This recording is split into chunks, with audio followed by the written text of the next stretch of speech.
eventually I'm going to get excited, which is louder. Yeah, look at that. Look at I that. can see it right there.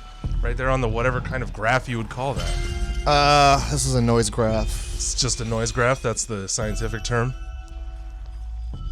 What's going on back there, One of my Russell? cats is opening a bag. Yeah. All right, that's cool. We need... She's shooting an unboxing video. We're in a streaming house. Hold on. Let me get it. Get out of that bag. Well, maybe she wants what's in the bag, though. All right. What is this, a podcast? Yeah, it must be. Something like that, anyway. I just showed up. What are we doing here with this? Well, you got the microphone in your hand. You talk into it about things, subject matter, Oh, boy. Oh. information, highway, super highway. This seems like a lot. This seems like a lot to get my head around. Yeah. Well, it's a learning curve, like as with anything. But you could probably self-teach. Okay. Well, I mean, whatever, man. We'll go at it like apes then. Yeah. The cat is in the box. You may I hear don't know how that. audible that's going to be. It might be. From time to time, you may hear somebody shuffling a cardboard box around. That's my cat. Yeah. She's trying to organize the room a little, free up some space. Fix What- its chi. Yeah. This place has got some bad chi. Mm-hmm. We need some good chi. Let's get the good chi. Let's get some chi up in here. Yeah. Some chi-chis. Yeah, chi-chi-cha-chas. Sounds like what parents like call their genitals. At a daycare? Yeah. Well, they shouldn't be talking about them at a they daycare. It's got to be inevitable. No, it really doesn't. Daycare, unless you're like, hey, I was touching that chili pepper and then I took a pee and now my cha-cha is on fire. Yeah. The Like- chi-chi is fine, though. Well, yeah, it wasn't a number 2. Didn't have to wipe. Yeah, it didn't touch the chi-chi. The chi-chi, the cha-cha, and the choo-choos. Milk, lemonade. Around the corner, fudge is made. And then I would like to also welcome you to our very serious horror movie podcast. Wherein we don't make any immature jokes whatsoever. No, About shitting especially, not that.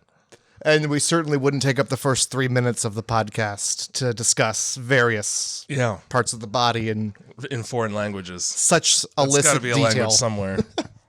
Dark roast, grindhouse movie. I forgot what's going on. Look, I got a lot on my mind. Yeah? Got a lot on my mind. I'm a deep thinker. Mm-hmm. This is the Grindhouse Movie Club. It sure is. And which movie are we doing this week? This week we did probably like the darkest, most serious movie so far on this entire podcast. Absolutely. And like it is dark and it is serious. Mm-hmm. I got some factoids about this film. Yeah. And we are going to need to take a moment of silence later. For all the war and atrocity that it represents. Yeah. In the whole movie. We are going to have several moments of silence throughout this podcast. Yeah. So Out of respect. Or yeah, sure. For the sense of humor that was lost in the making of this film. Absolutely. 28 days later, folks. Which is one of the best movies ever, in my opinion. Well, I mean, Jay's just a huge fan of the first 5 minutes, but Yeah, I was thinking about how difficult it was gonna be to like make anything funny when the movie starts with a real ass monkey tied down to a table being forced to watch human atrocities on repeat for 24 hours a day. in a very compromising position too. Yeah, he's splayed wide open. His shame was just out there. Yeah, like he's gonna starfish missionary. Before we talk about monkey genitals, Yeah. I would be remiss if I didn't mention darkroastcult.com, which I half mentioned earlier. You almost got the whole sentence out. The whole haphazardly. website. Yeah. Look, you handed me a beer. I haven't even opened it yet. So that's what we got going on. That's gonna here. start, yeah. Go to darkroastcult.com. You may find a new pin up there. No shit. Featuring a ghost and a spill. Mm-hmm. I'm not going to tell you anymore. You just got to go check it out. Yeah, it's very interesting, and I enjoy that design a lot, actually. You may also find coffee. Yep. Oh, is there actual coffee there now? I don't know when this podcast goes up. There might be. Oh, God, sick. God knows. All You know right. what? God willing, there might be coffee. Mm-hmm. But for that, there would have to be a God first. Yeah, So let's see what happens. All right. God willing is the same as saying like cloud willing. It's just, I mean, they're up there, but Man, when I was like, I remember being like grade 2, yeah, and I was talking to this kid. Turns out he was a Mormon, good. and he was telling me about heaven. which is a bad start because we're in like grade 2. Yeah, he already knows about the fact that people die, and like everyone dies. Yeah, and like he You're 7. not only was 7, but like he was like had it like down. Like he was like going door to door doing this after school. Like he had the spiel. That's so early Yeah. to be trying to indoctrinate people. But I had like questions for him. I was like, hey, Nice. so is it like one cloud? Is it all the clouds? What happens when it's like an overcast day? Is that just like a heavy day for heaven? Yeah. Why? Heaven's on its period that day. What's up with rain? Is that like the sewage flush? That's God crying when you sin, probably. I don't think he had any of those answers for me, but No. I did have my glove full of rocks, and I was like, well, that's great. And I went to shake his hand, you know, and he grabbed it, and then he pulled it off, and he threw it, and he screamed. Why the fuck did you have rocks in a glove on your hand? So I could shake his hand and then go and pull it away. my And then he's like, oh, it's a hand. And you planned this whole thing. yeah. I just put the fear of God in that kid. I just shook his world up a little I bit. think you probably had plenty of fear of God in him already. You're just making it worse. Sometimes hands come off. If Welcome to anything- the real world. That would make him question the existence of the God he prays to. Like, what just and loving God would let this happen to me? I just pulled off a boy's hand. I can't believe you do this to me. I need to talk to a priest. My God, what have you done to me? And you know what? Let's give a shout out to Andrew. Yo, Andrew. His link will be in the description of this Thanks podcast. for the music. Slapping together these sounds for us. And Those are the sounds he slaps together? I don't hear any of that in the intro, so I've heard it a few times. oh no. Like I would just, if those sounds get slapped together at any point, like those are just a couple samples. I thought I'd drop those. Anybody who wants to like sample that, like if we got like a DJ listening and they're just like, we need some slaps and some whoops. Hey, Scratch Bastard. We got some samples for you to turn into the fucking Darth Vader song. Yeah. So we got those ones, and then also, That's a good one, too. yeah, that'll be a good one for a remix. You should Okay. get that guy on the fucking on TikTok that you know who like changes the like tempo and fucking length and shit of vocals in songs and whatnot. One of the good things about TikTok, like one of the only good things, It's a short list. yeah, has been the guy who like changes the pitch to vocals on music and like rewords it. Yeah. Like shuffles the words around. I think it's the same dude who did like the I'd Like to Leave, I don't maybe. know if I know I'd Like to Leave. What's that song? It's a really soft song, and it's by Owl City. It's like, I'd like to make myself believe. Oh. But then he just changed it to, I'd like to leave. I think that's what is that called? Like Fireflies or something like that? I don't know. I don't remember. Look, as a 32-year-old man, Yeah. I can't remember things that are that old. That's gonna be like, you remember Elvis Presley? That's gonna be us in like 10 Fuck years. yeah, it is. I'd be like, I don't find It's just gonna be no. Damn, that's cold. That's a cold ass Sure don't. answer, man. All right. I hate Tucker Carlson really bad. Okay. But he's a news reporter for like Fox or NBC or MSNBC or some shit like that. Anyway, he's kind of garbage. But he made one of the funniest fucking jokes ever. He completely seriously, and I think it was because April Fool's Day was the day. Because that, I mean, as of this recording was just a few days ago. Yeah. So he says some shit like, fucking we just saw we have footage of Michael Jackson being interviewed on a news station with What? no explanation or anything. The real Michael Jackson, who was claimed to be dead over 12 years ago. And then it just cuts to Nancy Pelosi's fucking eyebrowy face. It's like the most disrespectful thing. Hey, you look like a bony pedophile. Oh no. Jeez Louise, Tucker. I saw that shit at like 8 a.m. and it made my day already. That is some disrespect. And like, I'm sure that like after the day was over, like he's still going to be hearing about that. Oh, fuck yeah, he is. Because that's not like an April Fool's joke. That's just rude. Being super mean to an old lady who's trying her best, man. Oh, they all are, aren't they? Yeah, well, you gotta. Oh, well, So yeah, we did fucking 28 days later this time. Oh, do you want to ruin it in under 3 sentences? You got a People don't really. A bunch of people don't like how masculinely cut Cillian Murphy's jawline is, so they try to kill him a bunch of times. Okay. They get real mad about it. Okay. I got one better. I'm gonna ruin Yeah, it. I do. That was off the top of my head. I didn't write one for this one. Neither did I, but I'm gonna ruin it in one word. Okay. Zombies. Yep. Zombies. And now there is some debate as to whether or not these the monsters in this film are categorized as zombies, but they are indeed supposed to be zombies. Well, I mean, the movie starts and it's like they're in this lab and this monkey is just Tied right down. And I was looking really close to see if it was a robot or not. That's a fucking real monkey that they strapped to a table for a pickup shot at the beginning of the movie. Yep. Like, this is what you... So they're doing all this animal testing on these monkeys, seeing what happens when you have to watch somebody have a tire put around their head and lit on fire for days on end, probably. And let me tell you, it doesn't go well. No, Monkeys don't like watching that. No, the monkeys have a bad time. And then fucking reminded me of going to, like, and this might be too early internet, but rotten.com. Oh, yeah. So yeah. Because I don't think that's a site anymore, and if it is, it's not nearly the same. It really shouldn't be a website ever again. It's the guy who ran that website. His whole argument was freedom of speech is important.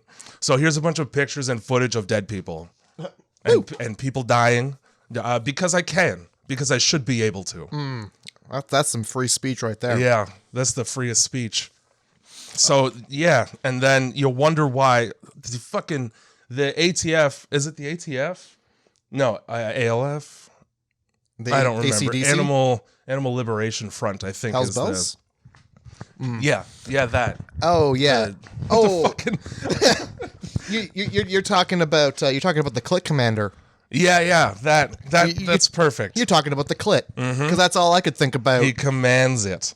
So a bunch of these fucking activists come to free these monkeys who are just so pissed because they have to watch just the worst things ever filmed all the time. You know what? Monkeys might even just be happy to be in a home. It's rough out there for monkeys. They are indoors. That sets them above the rest of them a lot of the time. You ever see a monkey just get like thrown around by a bigger thing? They do not have a good time in the wilds. These chimpanzees are stoked to be taken out of the food chain, and they're like, "Well, this murder footage is a small price to pay to not have to see a lion ever again." You know what? If you didn't strap me down, I'd probably enjoy this a little bit. But it's just like the fact that he's strapped down and anybody could just grab his junk just at any time. Yeah. Like, hey, you like that while we're watching this? That's what puts me on edge. Mm-hmm. I wouldn't like being strapped down for that reason. Well, it's extremely vulnerable. Absolutely. They come in, Jay and Silent Bob style, trying to free these monkeys who they probably should be in cages. Yeah, no, 100% they should be, because that's not going to be good for your mental health. And I don't really know. So they cause a bunch of ruckus. They come in with a fucking camera and flash a bright light in a bunch of chimpanzees' faces. And then they get surprised. Chimps love that. Chimps fucking love that. Yeah, I would too. If it's just fucking pitch black in there basically all the time, and then you just get hit with a lightning bolt in your eyeball. Oh yeah. And then they open the cage and immediately that's attacked. Like that's not what's going to happen to you for doing that. Yeah. There's even a dude in a lab coat there who's like, "Hey, they're infected." Yeah. That's enough for me. Okay, sure. Cool. With what? I mean, we're gonna I'm backing up. Take them, but we're gonna leave them in the clear glass cages the whole time. Do you have a wagon? Yeah. You have a wagon, and we can put these boxes in. Can I lift these up with a forklift and delicately take them out of the building instead of having to touch them with my bare hands? It's just like he's in a lab. They should have listened. If a dude, he doesn't have to be a scientist. He's got a lab coat and he's in a lab. Yeah, he's clearly terrified about the potential of these monkeys being released. Yeah, maybe take note of the man being like, wait a minute, those are some angry monkeys. Yeah, and so I don't care. You're in a science lab, right? Mm-hmm. They ask him what they're infected with, and he says rage. And you're like, what the fuck is this idiot talking about? Yeah. The science that he's studying. Yeah. I don't know the name of every disease. I'm just, you're saying a word and it's an infectious disease? Okay, bye. Yeah. I'll just take you at your word on that, regardless of how silly it sounds. You could say that they're infected with the oogity boogities. Oh, I'm absolutely. still not fucking. I'm not touching them. Oh, no. Yeah. That all you got to say is infection. Yeah. I'm probably going to look for a pair of gloves before I think about touching these monkeys. An infection in this climate? I'm not taking any chances at all. Oh my God. And like, I don't know. I guess this might have been before it happened, but that one lady who kept the chimpanzee as a pet got her face torn off. Yeah. That monkey wasn't even angry. That monkey was just a monkey. It was just on Xanax. Yeah. Which, enjoy that information. Oh yeah, that monkey was on Xannies. He was on bars. Yeah. And so, like it might mellow somebody out and have them make horrible mumble rap, but there's some kind of disparity in a monkey brain where that's not the first thing to think of. Yeah. They're like, I'm hungry for face. Somewhere in evolution, the hunger for face has been transformed.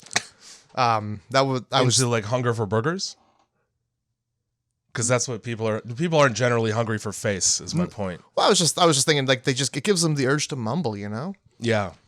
I've never heard a mumble rap, but I assume it's exactly what I'm picturing in my head. Bad. That's all I need to say. Okay, well, that's good. It's bad. All right, well, look, this might be the only good thing on SoundCloud then. You really picked the best platform Oh for my God. songs about Sprite and cough syrup. Mm-hmm. I did note that in this like little fight scene where the guy's like, "Hey, don't let those monkeys out." Mm-hmm. What do they do? Do they kill him or do they knock him out or something? Because he grabs out of anything in that whole lab. The dude grabs a stool. Yeah. Not the greatest weapon. No, they're heavy on the end you're trying to swing. Yeah. And then that end is padded, so you can't use it. And the other end has got little prongs on it. So what are you grabbing onto? Just like tiny hollow legs. Yeah. You're not going to do a whole lot of damage there. No, and yeah, there's pad on it, and it also like spins. So like it's like the flimsiest weapon that you're never going to get a good aim on. Yeah, you could have like a regular chair would have been the best. They're probably rolly chairs anyway. Yeah, but so yeah, he grabs a stool. Out of anything.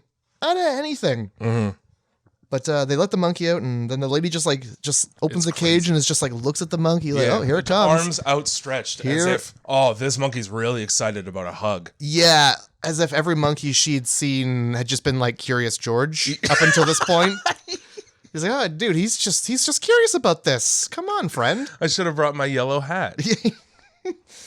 They're used to people with yellow hats. Yeah, that's why he got pissed. Where's your fucking hat, woman? Yeah, and then so she gets bit, and then she promptly spits blood. Yeah, that's all over the place. If I ever get bit, the last thing I'm doing is spitting blood in people's faces. Yeah, it doesn't matter what, you don't want to transmit that, and it could be a mosquito bite. You could, I bet you malaria is blood transmissible. Nobody bites anybody, unless they're trying to transmit some sort of something. That's just nature. Yeah. So that happens, and then cut straight to Cillian Murphy. Penis out. Right out. 28 days later, penis out. What are? So he's been there obviously 28 days later. A long time. Yeah. With his, first of all. Look, if I wake up in a hospital, I don't care like if my penis is out. That's the first thing you're dealing with? I am going to be filing a complaint. Because first of all, where's my gown? How long have I just been out here with my penis out? Yeah. Who's been in and out of this room looking at my penis? Probably plenty of people. Probably doctors. Probably not even just doctors. That's a malpractice suit right there. It sure is. Just right off the bat, like, you're gonna throw like a little napkin over it? Exactly. And yeah, I don't care about this worldwide horrible zombie pandemic. Cover my dick up before you evacuate the hospital and leave me there to die. Right. How fucking hard is that? Somebody had the wherewithal to slide a key under the door so that he could unlock it and get out. Yeah. But they couldn't come in and just be like, well, just for the sake of human decency, here's a towel. Yeah, like, hey, I found these old dirty track pants. Yeah. Like he's gonna know what to do. He'll put these on. Fucking, you'd have to be an idiot not to. No, they just like peeked in the window. What's that, a dick? Get this, ew. Ugh. I'm not going in there. Just slide the key under the door. How disrespectful is it also that the person had the wherewithal to do that but I'm not going to try and wake you up and save your life. Yeah. Nah, he'll be fine, probably. Let this dick out guy figure his shit out. Here's the key, you dickie. That's probably why he didn't get eaten. The zombies were like, wow, he's already, I don't want to do this to him. Seems like this man is 80% hammer. He's you go swing that shit around like a cudgel. I'm done. Oh my God. So what do you do in 28 days? Mm-hmm. What goes down? What is this guy missing? Bill payments? Yeah. Well, he's a bike courier who lives with his parents, so I don't know how many payments he's going to be missing. Fair enough. He got hit by a car. That was the whole thing. Also doesn't know how to look both ways when he crosses the street on his bike. In Canada, you're supposed to get off your bike to cross streets and shit. I don't think that's true anymore now because the law got changed where they're essentially the same as cars, so that they could drive on the road, which is the stupidest fucking thing ever. I'll tell you this. I'm just not going to ride a bike. As somebody who's been hit by a car on a bike before. Yeah. I'll just never ride a bike again because A, nobody wants to look like somebody who's got a DUI. Yeah, that's true. B, if you got a DUI, you should probably walk and do some thinking. There's a lot of contemplating. If you have a DUI, there's nowhere that you need to be quickly. Hoof it. There you go. That's what the bus is for. You got to go to work. Yeah. Carpool or bus, buddy. So that's 28 days suspension right there. Fucking, so I only assume, and man, 28 days of being in a medically induced coma after a head operation. And nude. Does wonders for your figure. Yeah. Cillian Murphy looks fucking great in this movie due to the intravenous fluids that have been essentially starving him for almost a month. Oh, yeah, like... They probably hooked him up to some sort of like Bowflex machine at some point. Just to work his comatic muscles out? Yeah. I don't even know if comatic is a word, but I used it. Hey man, I'm all about making words here. Get Merriam-Webster on the phone. Yeah, we'll call him up. We got a new one for you. It might be two old guys, but I'm sure they'll figure it out. Merriam and or Webster. Well, yeah, you gotta roll him over anyway. He's gonna get bed sores. You might as well throw him on the Bowflex for 20. Mm-hmm. Hit him up, just put him up like a marionette on strings and drop him on the treadmill. Block his legs. What if they have like one of those infinity pools and they just kind of like strap him to it so that his arms and legs just kind of flutter around, and then just as he make sure his head's not underwater. just check every 30 seconds. Like, Are you drowning? And then they put him back in bed and he's just ripped. Yeah, oh my God. I got to get on this diet of surgery and then everybody leaves. Absolutely, being left 28 days naked. That's the workout right there. It's just you like flexing from the stress of being naked the whole time. I would be so pissed at the first doctor I saw for sure. You left me like this for a month? Oh my God. Yeah, no, there would be for sure. I'd be filing some suits. Cillian Murphy, whose name in this movie is Jim. Which Jim. He doesn't look like a Jim. No. But granted, he also doesn't look like a Killian. I've never heard that name before or since. I've heard it before, but I don't remember where. I know that one of the vocalists from Dance Gavin Dance, his name is Tillian, which is close. That's fucking made up. It's must be. Whose name is Killian or Tillian? They must be brothers. So we get this. You got butt out, dick naked guy walking down. Like, first of all, I guess they must have cut the scene out where he pries the medicine cabinets open and fills his love pocket full of like drugs for later. Because that's what you would do in that situation. I mean, it's like the first thing you would do. Did he not have Xannies? He was passing out. The Valiums, those were the those were Selena's, who we see later. Okay. Yeah, okay. All right. Man, good on her for being a fucking chemist like that. Right. That was the fullest bag of prescription pills I've ever seen. It was. Her fanny was quite full. You got painkillers for way longer than 28 days in that shit. Mm-hmm, mm-hmm. Well, I mean, obviously she knew she's going to be distributing pills amongst the crowd. Yeah, which she had no problem doing either. Oh, we meet this fucking dad and his, what I can only assume is like a 14-year-old daughter, and you can't sleep. Here's some Valium, like as many as you want if your dad wasn't here. Yeah, I love that dad's like, no, let's have her stressed out and up all night. I don't want her to be relaxed. That's gonna be better for when she's drifting the car around that we're driving, like a fucking insane person. Oh my God, I think we're getting ahead of ourselves because we're. Oh yeah, well, it doesn't have to be chronological. Oh, it never is. It never is. But I Yeah. got ADHD, man. Well, yeah. My train of thought is just derailed. I mean, we jumped too far ahead, and then we missed the part where he like wanders around this church full of dead bodies, just saying hello to the dead bodies. Yeah. And then the dead bodies get up and look at him, and he just goes, "Huh, That's okay, weird. yeah." You look at me wide open mouthed with no words said. The most surprised, like, ho ho, and he's just like, huh, okay. Well, I've been walking around looking for people, and these people seem to be moving, but I'm gonna keep looking for maybe a priest who might be, I don't know, balls deep in a boy. Yeah, he could. It's the apocalypse, bro. Yeah. You got to get it in while you can. Who's going to be around to get you canceled on Twitter now? Who's even gonna be there to be on Twitter? So they fucking shut down all these streets so that he can amble around aimlessly. I don't know if you noticed, but I did. 11 minutes into this movie, he's walking down an empty street, and there is a guy in the distance walking. And I don't know if during editing they just missed that part, but he was so enthusiastic and eager to find other humans in just a trashed city, which I'm not yelling hello. Yeah, no. Anybody who's going to answer that hello is probably going to do to me what happened to everybody else who's gone now. Yeah, exactly. So that's some survival right there. Yeah. This Jim is the only one with half a brain for half of this movie. And then he makes like one big mistake, but the rest of the movie, he's smart. So yeah, goes into this church. Why are you going into? You're gonna find, if anything, the best thing that you're gonna find is a bunch of people who committed a suicide pact, because that's where you go to do that. Basically, when this is happening. That, or you're gonna find religious fanatics who have for some reason, like you, been locked naked in a room. Yeah, and they fucking wrap your brain in saran wrap probably when they're done with you. Yeah. But yeah, I didn't get why the two guys got up and looked at him, and then he just kept walking around. Like, was he not supposed to have seen these two motionless bodies suddenly jump to life and look like a dog that just saw like a tennis ball? Yeah, fuck it. It's like somebody in that fucking pile of dead bodies just tased them. Yeah.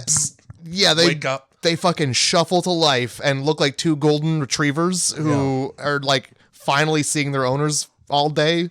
I didn't get that. That was weird. I don't expect a priest in that church to give me any explanations, given that the first thing he does is slam himself against the door to open it. Yeah. And then splutter in my direction. Yeah. Okay, bye on that. Yeah, I'm not gonna make small talk about the weather with any of these people. Yeah, you get the priest playing No Arms Day there and try to get that door open. I probably wouldn't want to have a conversation with somebody who participates in activities like that anyway. No, and I like that it took all of like 30 seconds for Jim to, having gone to the church, I assume to find some kind of like respite and salvation and understanding, truck this priest in the face with a bag of Pepsi. Does he ever? Everybody just gets smashed in this movie. I forgot about that.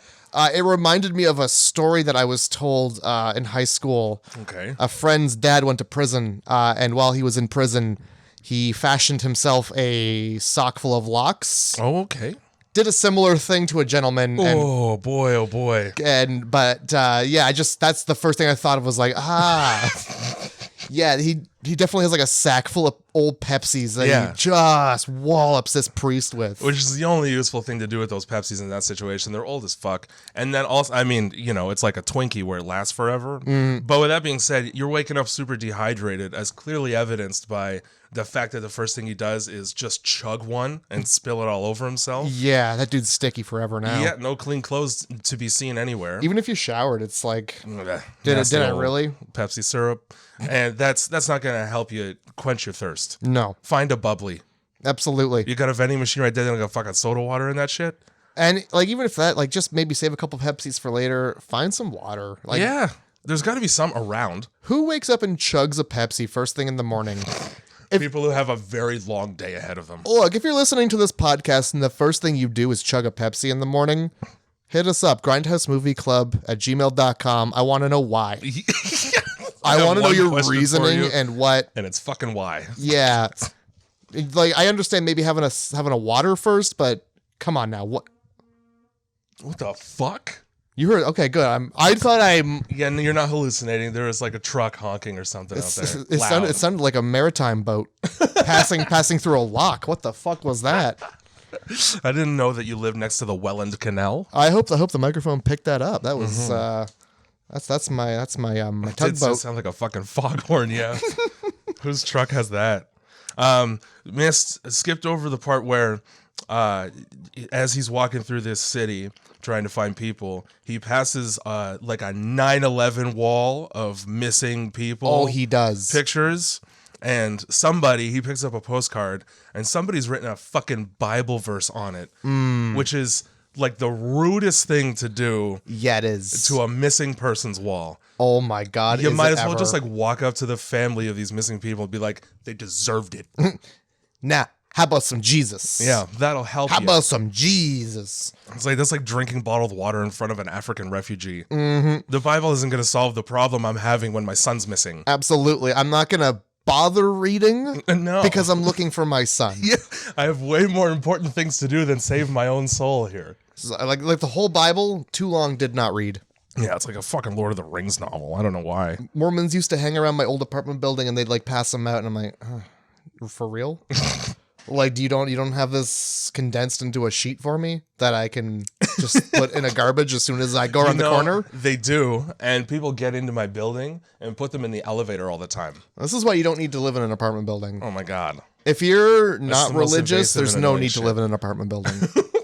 That's all that's there. Yeah. It's just people who are trying to just make one big religious apartment building by... It's so fucking... It's one of them. The one I saw, and this is like a week and a half ago. They put them up right... Because there's like these placards that are just... they're tacked to the wall so they never move, and they'll stick them on top.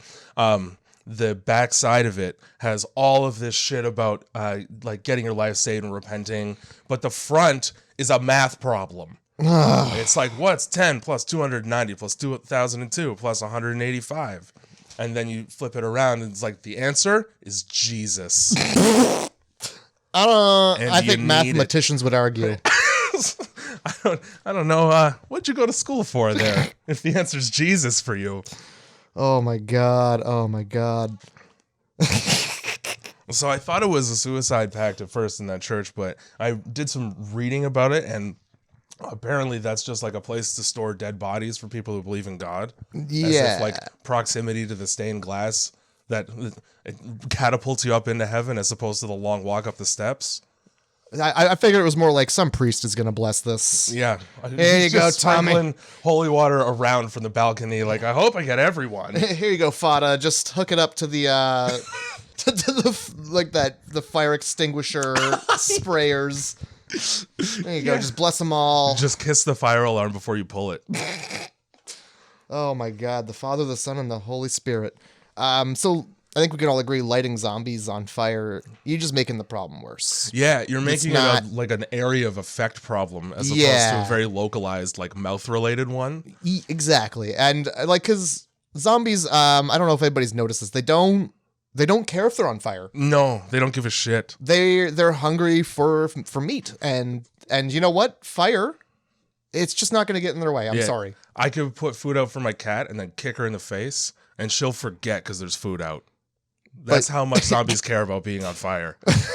I'm you know, you took it there, and I see where you're going with it. Not that I would ever kick my cat in the face. I feel like you hit the ramp and then the cart just flipped, but you still landed on the other side. Fuck yeah, I did. I'm going to give it to you. Good analogy. I don't even care. I'll give it to you. In addition to trying to solve a problem by creating a much larger one, blowing up a gas station might attract some zombie-related attention to your location. Yeah, absolutely. So Jim meets fucking Mark and Selena here, who have Olympic gold medals in shot put, apparently, with the way that they're accurately throwing these Molotov cocktails. Oh, well, they've been throwing Molotov cocktails for at least 28 days. They're fucking 2 for 3 on throwing these. By the way that father knows his scotch, that child has thrown a fair amount of bottles. That child has been let in the streets while their father's passed out in the armchair. Fucking dad knows so much scotch. Mark, as they take refuge in a fucking one of those weird convenience stores that you see at like a rest stop or in the side of a mall that has just lottery tickets and nothing else. And Mark fucking tells the best joke at the best time.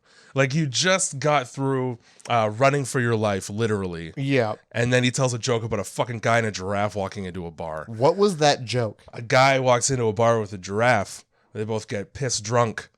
The guy gets up to leave after the giraffe passes out. And the bartender says, hey, you can't leave that lion there. And the guy says, it's not a lion. It's a giraffe. I fucking love it. That guy became my favorite person in the entire movie right away because he doesn't even take his fucking gas mask off to tell him, and he's within 2 feet of Jim's face. Like, that's the most intimidating, scariest time to try and make me laugh. Yeah. And then he gets, like, disappointed that he doesn't laugh. What do you fucking expect? He's just trying to brighten the mood. There was so much death and fire. He's just like, hey. I'm staring like a fucking Chernobyl survivor in the face. And I'm not getting, it's not funny yet. Give me like 30 seconds to chill out. Yeah, absolutely. Let him wipe the blood off and then maybe pull out your 5 minutes. I'm sorry you didn't like that joke. By the way, your parents are probably dead.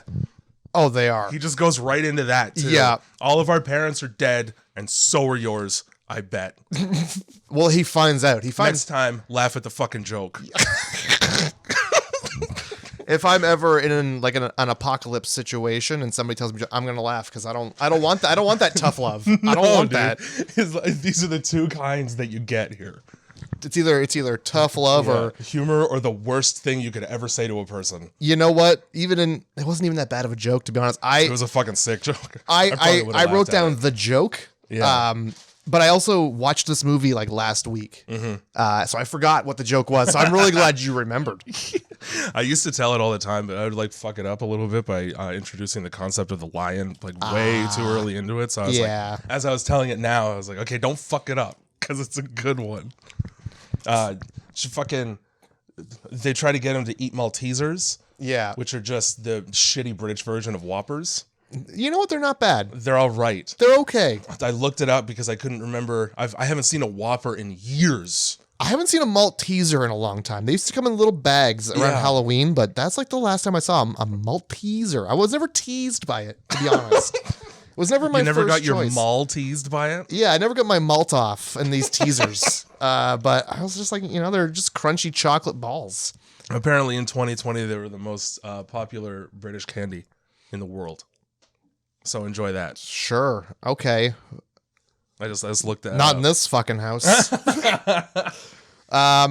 So at one point, when they're in that variety store and Selena, the main girl, she's got like a crew with her, right? There's like a couple guys. Just Mark. And she does not hesitate to chop him into bits. No, the second day. And she didn't even know for sure if he was infected. All she saw was a cut and she's like, well. Yeah. And she looked in his eyes and was like, well, I made this decision. Yep. I've wanted this for a while, apparently. In her defense, you get 20 seconds. You get 20 seconds before it takes over you. And when they get attacked in that house, like that fat old man is getting blood all over them. So there's like a 99% chance that blood got in the cut. Oh, yeah. So I wouldn't be taking any risks on that either. Yeah, see, like that's the no-nonsense kind of thinking that I appreciate now in horror movies where they're not like, oh, but my feelings about it. I'm going to pretend I didn't see that. Yeah. I'll put my blinders up for that one. I didn't see it. Let's hide and wait and fall asleep near you. I will say that what fucking idiot in a world where there's a blood-transmitted disease is using a machete to deal with the problem. Yeah, that's too close. That's the spilliest fucking weapon. It is. And that's why I said Jim is the smarter one, because he uses a baseball bat. Exactly. You're not cutting anything open there. No, you're just crushing skull. Yeah, that's brain injury. It might stay confined within the nice, head case of the thing that you're hitting. Yeah. There's a much better chance, at least. I might appreciate a nail through that bat just so you can just get right to the brain. Yeah. Do it in less swings. Yeah, that's one hit. Yeah. You saw how many fucking hits and how much blood got everywhere when Selena decided she wanted to kill her friend on a whim. Yeah. Okay. Well, let's do this because I'm sure we're going to do this every time there's a zombie movie. Yeah. You got to get one weapon in the apocalypse. What is it? Oh, jeez. I mean, I like your bat with the nail, I'd probably go a couple nails on that, but just, still one swing. Preferably a gun. Okay. A gun would be sick. Okay. I'd like to think that there were some military people who died over the course of this whole 28-day pandemic who just left their weapons on the ground. Yeah. Grab one. You got no problem blowing up a fucking gas station that's louder than a gun is. Yeah, that's fair. That's fair. But if you're just melee weapons, it's tough because you want something that's long but doesn't make a whole lot of mess, but not so long that it sucks to swing it. See, I'm thinking sledgehammer. Sledgehammer wouldn't be bad. Like a nice professional, Plus, like you'll get balanced one. Super ripped as you're using it, too. Oh, yeah. With like a nice little rubber grip on it so you don't have to get so many blisties. Yeah. You'd be the most fucking jacked zombie killer on the planet. Yeah. I think I would go, because like, I always pick like the big hammer in games for like melee weapons. Like the big double-handed, big old hammer. Because I like getting the big circular swing going and just for something? getting everything in the shut your fucking mouth. Well, I mean, Jim's got that little tiny bat, so yeah. I guess he doesn't. He's just got it under control. I would also probably take like a chain with a ball on the end, like a giant steel ball. Ooh, like a mace almost, because or a morning star. Yeah, but without the spikes, because that's going to be messier. Yeah, just a solid fucking. I kind of like that idea. 5-pound lead weight. Ooh, what about like a cinder block on a chain? That might be too much to swing, though. You could like break it in half. Yeah. Poke a hole through it. It might shatter. That's the only problem, right? It's going to crumble eventually. That's the thing. Like cinder blocks are everywhere. That's true. You re-up. Yeah, exactly. It's a reusable, renewable source. To wrap a brick in electrical tape. There you Just go. swing that. Fucking all right, man. I think we're gonna have this apocalypse under control. Dude, I'm fine. I'm gonna do exactly what Jim's parents did. Oh, bottle of wine and sleeping pills. Die in their underwear? Because that's what they did. You know what they did was they went, okay, it's been 2 weeks and the airports are closed. We're fucked. We're gonna get super stoned, have a good spank, and then die in peace beside each other. Yeah. You know they were fucking right before they died. Or at least that was the idea, but it became more of a just like, I'm just going to take my pants off because I'm not going to die uncomfortable, you know? I'd rather be, But I thought it was definitely weird that they were just in their underwear, like shirts on, underwear. Yeah, sheets askew. Yeah. They didn't even have a chance to tuck each other themselves in, which means they were for pills. sure banging. All right, you know what? If not, like he just couldn't get it up because of the circumstances. Yeah, because of the pills or because of the fear. I'm One might be more enticing than the other. I'm gonna say the pills probably, but also the fear with the pills with the fear backer. Probably That's a hefty softened cocktail. that and like just the age, you know. Yeah, they were old. Like, well, oldish anyway. Had he died like with an erection, do you imagine that would just rigor mortis up there? I think it does. You know what's funny is because he's wearing boxers and they were doing that thing where they bunch up in the center and it almost looks like a hard dick. I'm gonna tell you, I didn't look that closely. I didn't look for very long. I was like, is that a bone? Okay, well. And it was like a nice, just like a lovely visit to his parents' place right there. I guess they went on like a little excursion. Like, let me see if my mom and dad are truly dead. Mm-hmm. And then he sees his mom in her fucking underwear. And given what's going on everywhere, maybe I wouldn't go pay him a visit. I mean, it's a phone call. Hey, are you alive? Yeah. Or they don't answer and I go, well, yeah, they didn't go to the grocery store. Yeah, not in this climate. Who can afford that shit? Fucking, they're not getting gas. Wait, wouldn't you be worried that they're just going to be zombies there and you're going to have to clunk their heads in? Yeah. Like, that would be my concern. I'm like, well, what if they're dead? Then I got to clunk their heads in. That would suck. Yeah, exactly. Selena, go in first. You're the fucking trigger happy one. Yeah. You've got no feelings towards people. You psychopath. Get in there. You're totally psychologically unhinged. Yeah, absolutely. Go kill my parents for me. You should be having that machete all of the time. five, sure. Yeah. Oh my god. So they dead. And that's that. Very surprised that no blood got into Jim's mouth when there was a drooling man over top of him trying to eat his arm off. Yeah. I was like, this is good. There's a couple scenes in this movie where, and I understand because it's storytelling, but everybody gets extremely lucky. Yes, they do. There's that. Well, Mark didn't, obviously, but Jim and Selena did just fine in that scuffle. When they're driving through the fucking tunnel to get across the river. Oh my God. Fucking Frank, and who I didn't know was Jason Statham in the transporter. Right. But has no problem driving up over just a pile of rubble. And barely anything happens. It was like all of the cars had come together in such a way that he was able to drive over them perfectly and without any problems. Like they pop a flat. Yeah. That's like the best case scenario. It was like a very lame monster truck. His fucking Gravedigger light here. I really enjoyed the depiction of the apocalypse where it's just rats being chased by zombies. Yeah. Like waves of rats. And the zombies are just like, we got to chase something. Yeah. Rats are already fucking gross. And I'm super happy that it seems that animals can't catch this disease. Yeah. In this movie. Oh, yeah, because those rats would have been... Yeah, Hannah's under the car changing a tire, and she just gets fucking stormed by a wave of rats. I mean, she at least caught the plague. So, for better or worse, I'm not sure. No rage infection, but you got boobos now. Oh, yeah, you got mad boobos. Boobos and boobos. She's got boobos. I don't know. That's what the sores are called when you have the plague. I almost said boobies, and I was like, that's none of my business. She does have those, but she's quite young. Yeah, like that's not. That's I was trying to think of another word, and there was just none. Oh yeah, and yeah. So they fucking these rats. Yeah.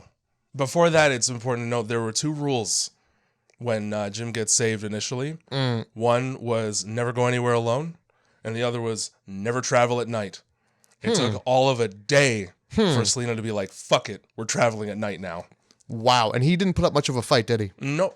So I thought what about the road? Fuck it.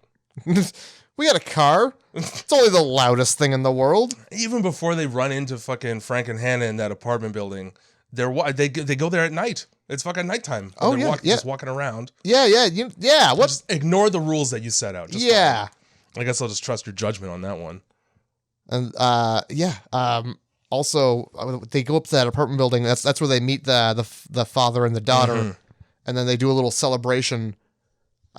That was filmed on 9/11. Yeah, it sure was. That was filmed on 9/11. Fucking Cillian Murphy, two women whose actual names I don't know, and the guy from Gangs of New York split a creme de menthe, which is so gross. On 9/11. In celebration of the World Trade Center being destroyed.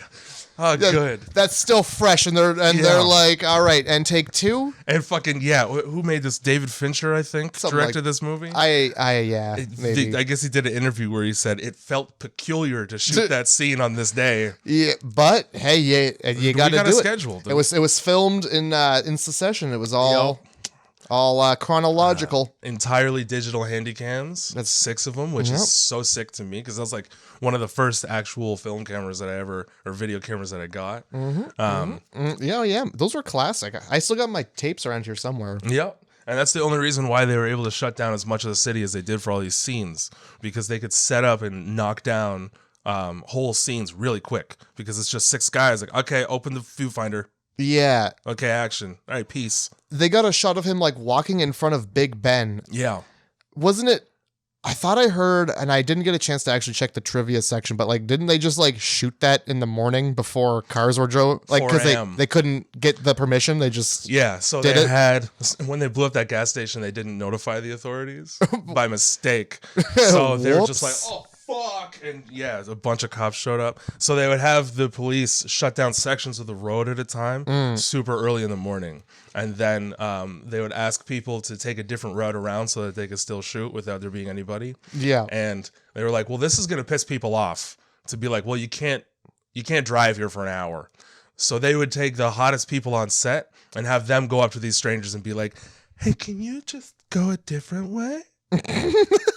And apparently that fucking worked just fine. Wow. If a dime piece is like, hey, I'm derailing your entire morning, it doesn't matter as much. Do you mind just not? I'll pull my shirt down. And sometimes it does work. Yeah. Speaking of, was the tunnel really the best route? Absolutely not. And Why would you ever? This is Jim being the only smart person in the group. He immediately goes, this is a shit idea. And he doesn't let him forget it for like the whole time. Well, this is just this is bad. We shouldn't be doing this. Yeah. It's going to take an extra 30 minutes for you to find an above ground bridge. And like, I'd be double mad if I was him, because first of all, I would never like, why are we trapping ourselves underground? Yeah. Oh, yeah. Oh, we're just going to drive up over all these cars because we found a ramp. No. Nah. We're going to back out and we'll find a bridge. That's not a ramp. I'm out. That's a closed gate. Yeah. Turn around. Yeah, but if they turned around, I guess it would have been rats and zombies. Yeah. I mean, I'll smoke it. Frank obviously wouldn't give a shit about mowing down several zombies. Yeah, you wouldn't even notice the rats really, right? No. It'd be like doing a little Tokyo drift because of the guts, but. Which he's already great at doing. Obviously, he's just like swerving around rubble and dead bodies the whole time, like he's a fucking professional driver. Yeah, Formula One. What? Also, it would just feel like, like out on the like country streets. Yeah. And right before a stop sign's coming up, they have those like ribs in the road that sound like dogs barking. I hate those because it doesn't sound like it's like yeah. Rats would just feel like that. Oh yeah. Just the whole time though. It'd be like one of those streets where if you drive the correct speed, it's like musical. Yeah. I've tried to be running these rats over to the beat of a song in my head. Do. I feel like at some point though you'd run over so many rats that you would get like a rat slick going. Yeah. It would just be like a liquid rat underneath You're hydroplaning on rat blood and guts. By the way, I went to New York once. I saw one rat. Mm-hmm. Big. Yeah. Big fucking rats. I don't know what they're putting in the water there, but apparently rats love it. And it just makes them super huge. I feel like if they were New York rats, that I'd be like, we're the zombies. Yeah. Where the zombies at? I'd rather just give me the zombies, fuck it. Yeah. Oh my God. And you're like, props to those rats though. They didn't form a rat king at any point. I didn't see any rat kings. Not a single rat king. Good. They know exactly what to do with their shit and hair to not get it all tangled up with other rats. That's what it is, man. It's shit and hair in there. They condition. Yeah. These rats were shampooed. They're not the only ones raiding the grocery stores for like liquor and conditioner. Plus 2-in-1. By the way, an untouched grocery store? That was a shock. Red flag. I ain't going in there. That's bandits leaving it untouched so people come in. That's zombie land right there. You're gonna get Emma Stone and her sister with a gun. That's true. Yeah, I forgot about that. Yep. But I mean, I guess nobody had thought of that. Yeah. Well, I mean, look, Frank loads his arms full of scotch in that grocery store. Yeah, he does. Saw that scene and I was like, I could wrap my head around taking a couple risks in order to do that. Also, I kind of hated him for it because I designate a whole cart to the liquor that I'm bringing out of there. You might as well, because if you can't drink it, you can at least like light people on fire with it. Yeah, that's true. Yeah, high proof. We're just getting 70% spiritus because it's got a dual function. What's your liquor in the apocalypse? What are you grabbing out of the grocery store? Anything I can drink with my mouth. All right. I guess you're just not. I'm not picky when I might die in my sleep. Okay, so what's the first one you grab then? Where are you taking that cart first? Well, I wouldn't be going for scotch. No. I would probably go for the wine section and get a bunch of 4-liter boxes because they're gonna last the longest. Shit. Because if you're getting bottles, like if you're getting 1.5-liter bottles, that's gonna take up more like space. Yeah. Eventually, once you get to 10 or 12, which I would on the first trip. And so on the first trip. Yeah. Yep. Okay. Load up the car. I'm gonna go back in for a sec. Boxes of wine. That's 4 liters, and it's in like a fucking box the size of a sheet of paper. That's like an 8x11 box. You know how many of those I can fit in a trunk? This is some math right here. This is some apocalypse wine math. Don't think I haven't thought about how loaded I'll need to be when I'm scared for my life all the time. See, I would go with something I need to drink less of. You're doing hard liquor. I'd probably kick the door in and look for like the cases of Jack. Mm-hmm. But so this is the thing, right? Like you could do that and that would be great. You're going to have to find a lot of places to have diarrhea. Privacy. That's generally, if I tell people I'm having diarrhea, I get the privacy. They give you a pretty wide berth after that. People aren't peeking when I'm having when I'm having diarrhea. There's just it's nice that way. But so in that case, it needs to be something you don't have to mix. Because then it's like, oh, I'm getting sodas too. Okay, that's fair. Exactly. You know what though? I could do Jack with like a little bit of water.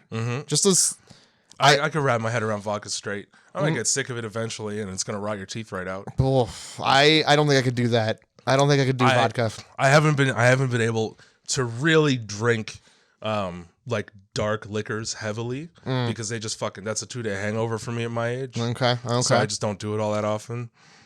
Everything gives me heartburn, so I just don't drink anmuch. Yeah, this beer, I'm probably gonna get heartburn later. Off of the one beer? Hey, it's life. I am much aged, so it's. Before they leave the apartment, and this is important to me on the topic of liquor.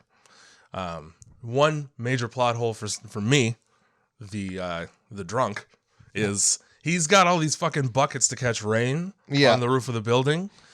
You didn't have that many buckets in your place, which means that you were raiding other people's apartments in order to find buckets to catch rain. Yeah. You're telling me nobody in this apartment complex has something better than mint liqueur?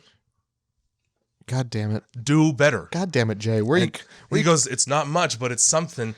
And dude. It's not even like it's his dead wife's like mint liqueur. Like, first if there's of all, any sentimentality there, don't split it with strangers that you just met. Yeah, and that also as well, he was pretty excited about that scotch. You're telling me he's not gone and got scotch? Yeah. He doesn't just have scotch around? You know what? I bet he's like, yeah, we got this old dirty mint liqueur for the visitors. Yeah, don't tell him about the 12-year. Shush, that's for Papa. It's been 28 days, right? He just had a particularly bad week the first week. Yeah, that's fair. That's fair. And so he knows shit about his scotch when he's picking it out because he's explaining about the fucking peaty top notes and aftertaste. Yeah. That's a Lagavulin. So to your point, he must have some around. Yeah, absolutely. My other qualm, none of that fruit in that grocery store was rotten. All of the fruit but the apples. Okay. Which is what he grabbed. And so he looks at the apples and he goes, irradiated. Like he's just stoked for this horrible GMO apple that he's going to shove into his face later. I wonder if, because I watched it on Disney Plus. I wonder if maybe that was cut out because I don't. First, it's a long truck shot. It's not even. It's like 3 seconds where you get to see like a rotten orange. Yeah, I don't know because I feel like they also cut out a lot of his wiener from the beginning. So in the unrated version, I would assume it would be unrated. I remember there was like a longer shot panning down, and you see like his wiener and his wiener's there.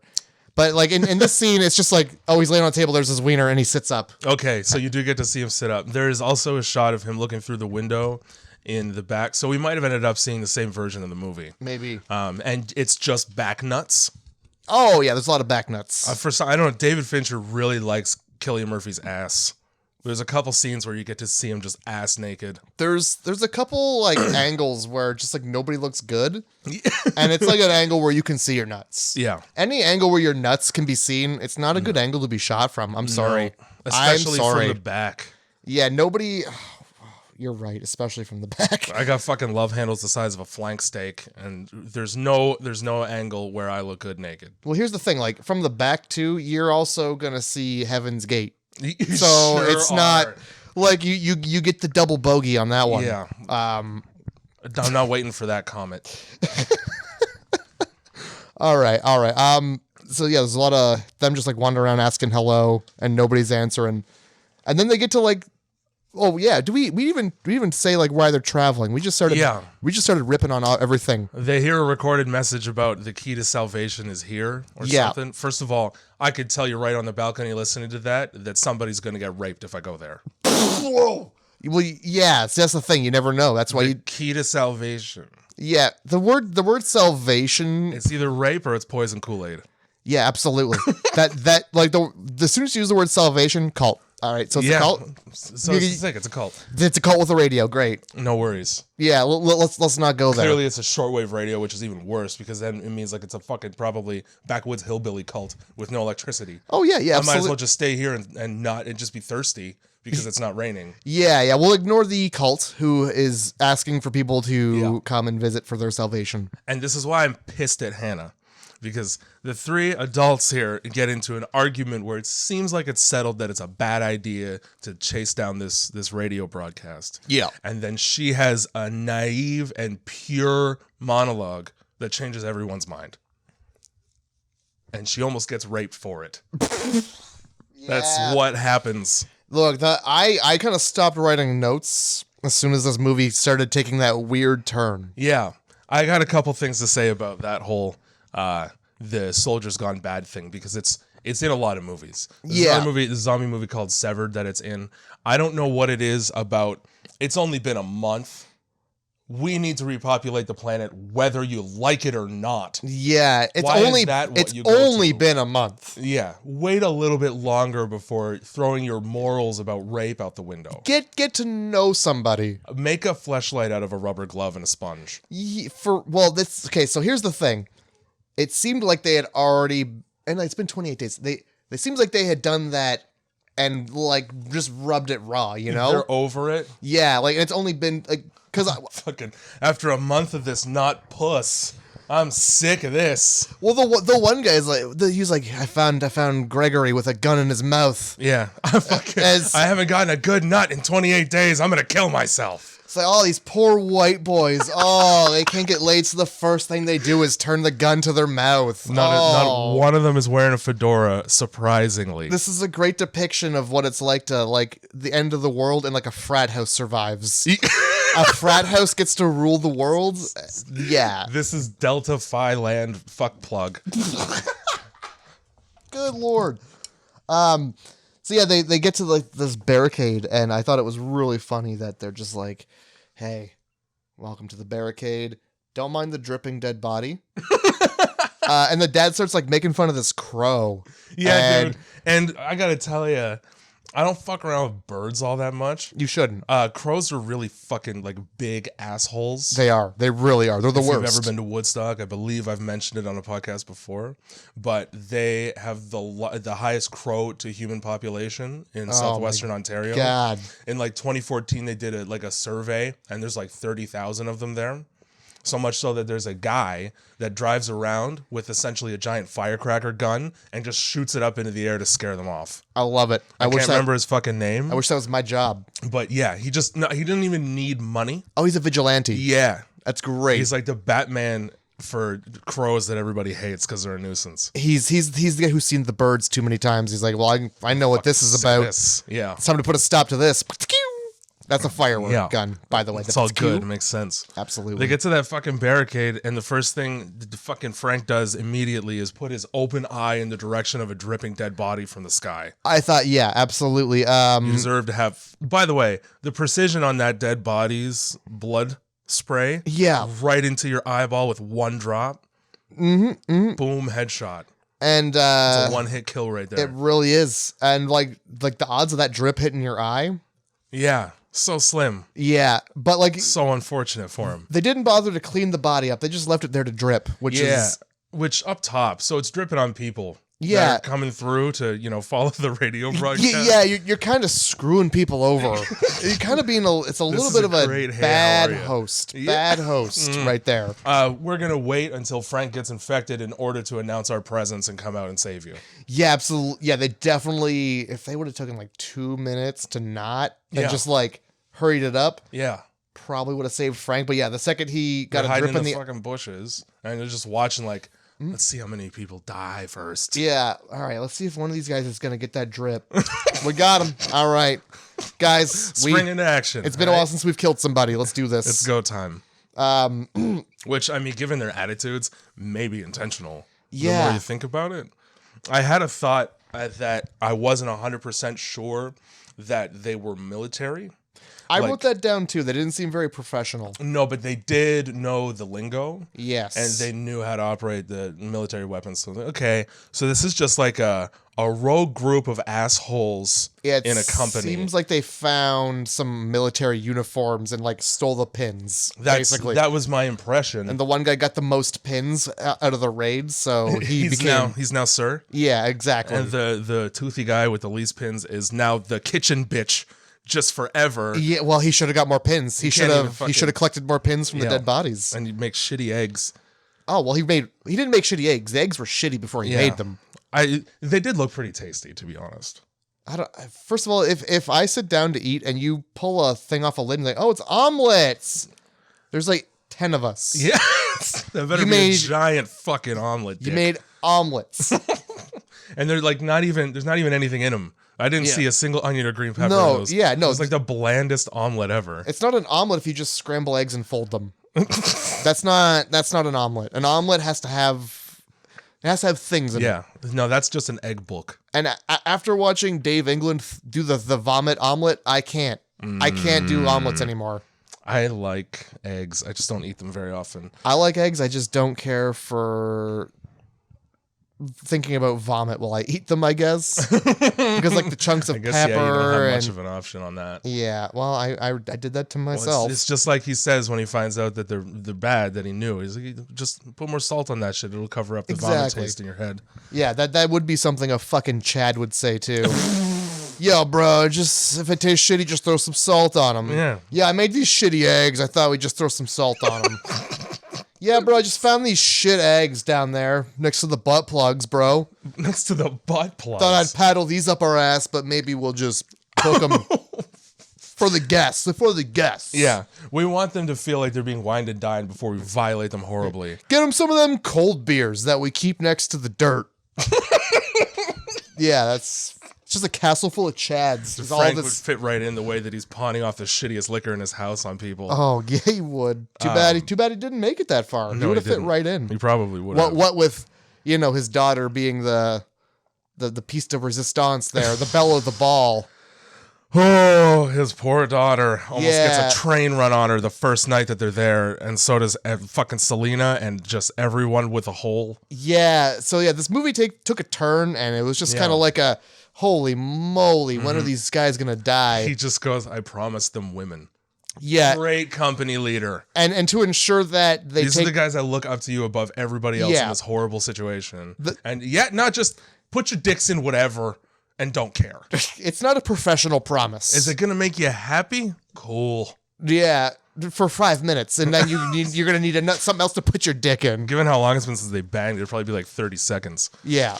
Before they get to this barricade, they have to refuel. They got to get gas. They do. Cillian Murphy makes the only stupid decision I see him make in the entire movie. Is that where he bludgeons the child to death? That's where he puts himself in a position where he needs to by wanting a cheeseburger. Yeah, he does. He walks right in there being like, we don't have any cheeseburgers. Oh, yeah, it's been 28 days since this place has been open. They definitely got good, fresh cheeseburgers in there. Yeah.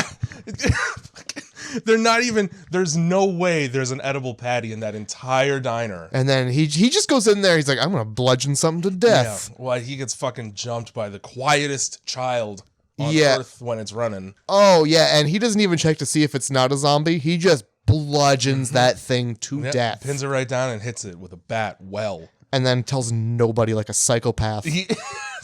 And like, as if they wouldn't be able to relate, they definitely all would. Yeah. Frank fucking beat the shit out of 2 zombies in the stairwell when they found him. Yep. And with also like, that's my outfit. Riot gear and a shield. Mm-hmm. Fuck It's a good one. It's a good one. You couldn't have found an assault rifle while you're there. You go to all the trouble of like, obviously volume is important. That's why you stacked all these shopping carts up at the bottom so you can hear people climbing up them. And just get the gun out. You might as well. You don't got to get that close with it. I don't know if you knew or noticed, but he just has a huge stick. I did notice. It's a huge stick with a nub on the end.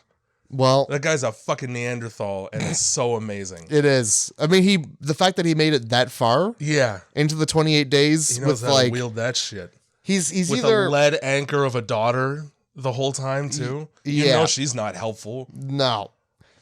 See, I kind of like I'd seen this movie a long time ago. It took me took me a while to remember all the things, but I thought that he was gonna they were gonna be like military something up there, but then it ended up being just like a dude and his daughter. Yeah, it's like Christmas lights trying to keep it festive on September 11th. Yeah, trying to keep the moods up after the just those images being burned into your brain of people falling out of a building. Given the quality of apartment that he lived in, I'm sure he had that stick before the pandemic even hit. Yeah, just for self-defense in that building. It probably was propping his door closed at night.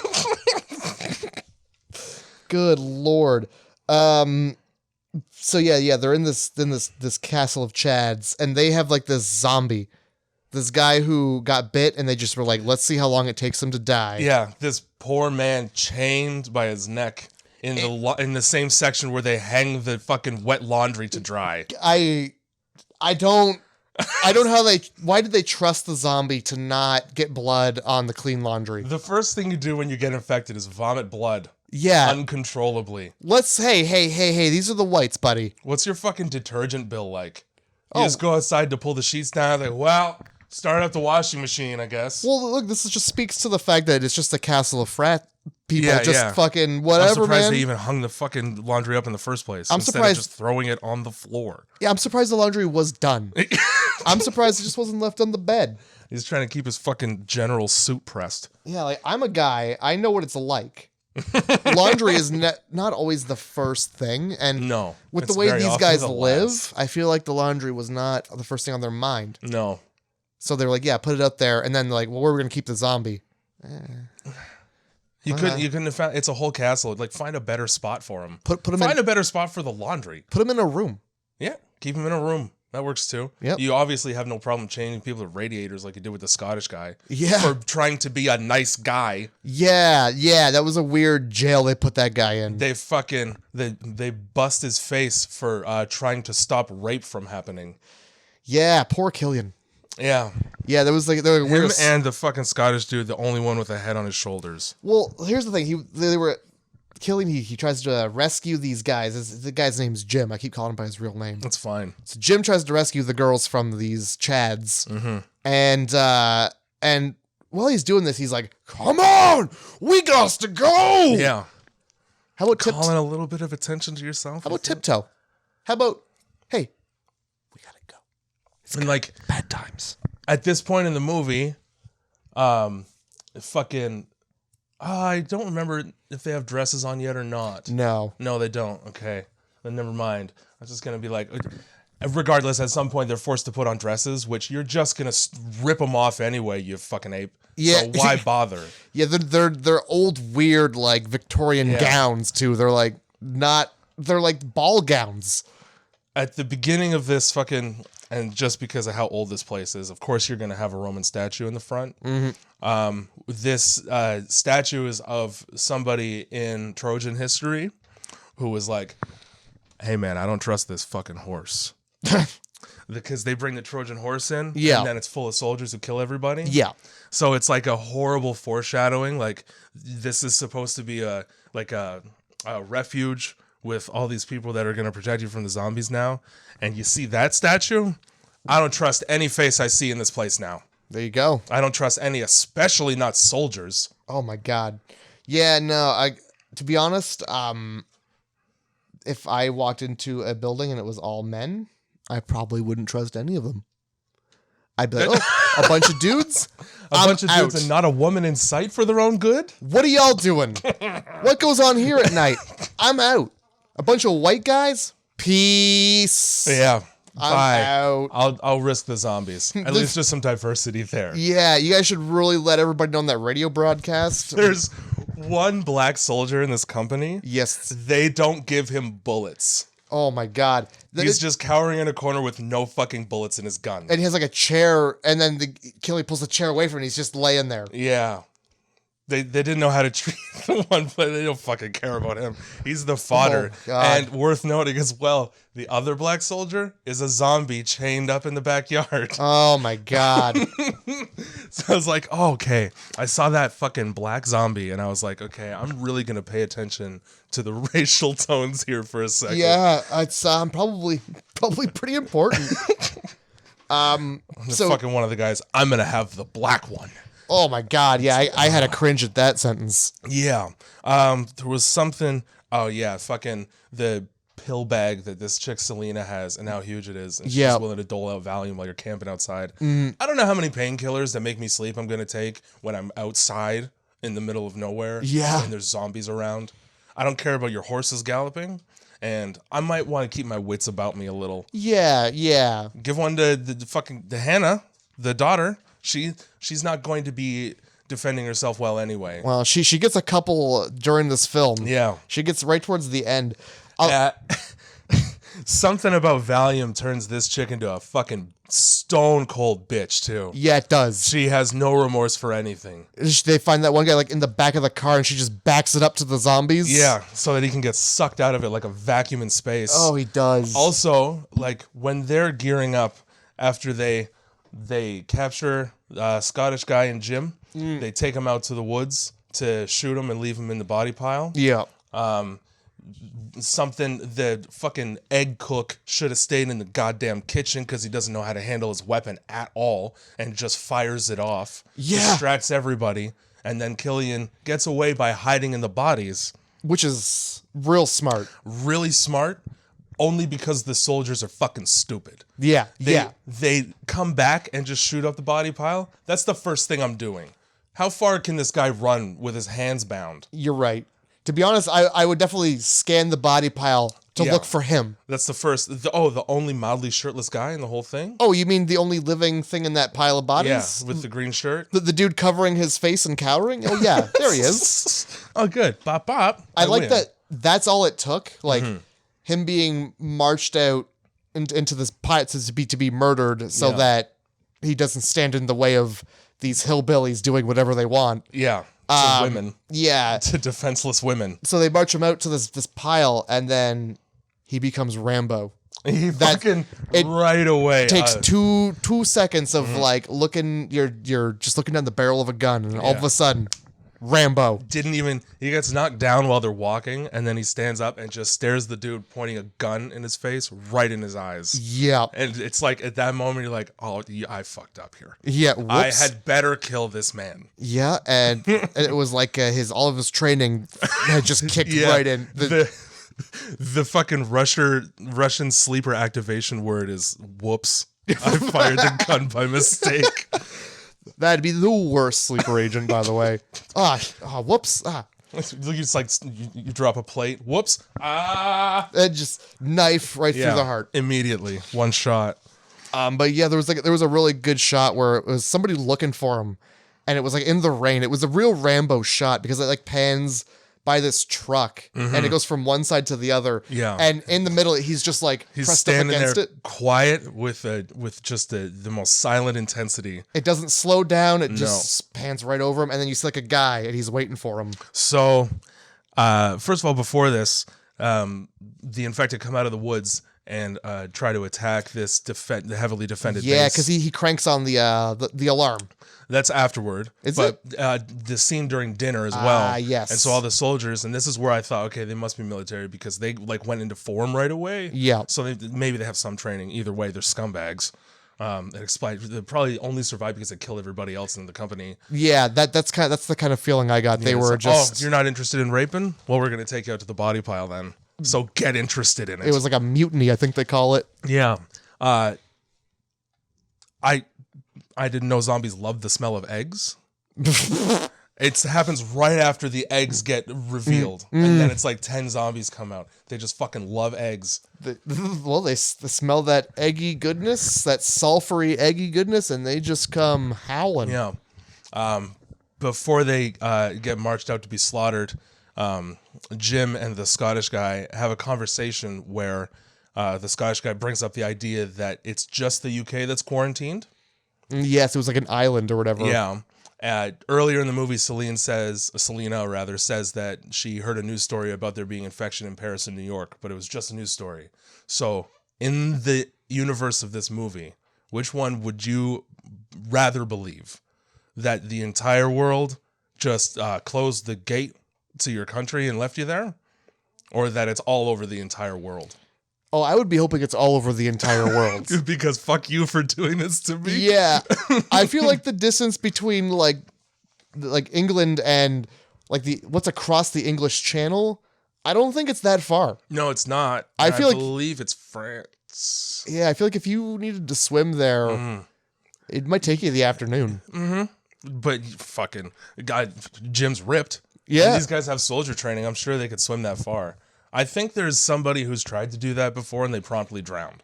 Well, they should have been doing it in this movie where they would have gotten motivation of zombies. Yeah, exactly.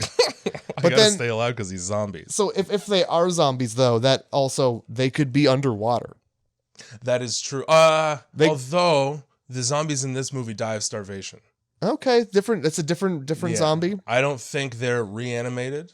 I think they're just infected people with anger. Yeah, monkey anger. Oh, they're pissed right off. They got the anger of 1,000 apes. A lot of them. Oh, there's a lot of apes in that lab. So what I was gonna say was, this movie, as being shot on these digital cameras in order to like look dirtier and grittier. The cameras they use could record up to 1600 FPS, but it did that thing where it looks like stuttering.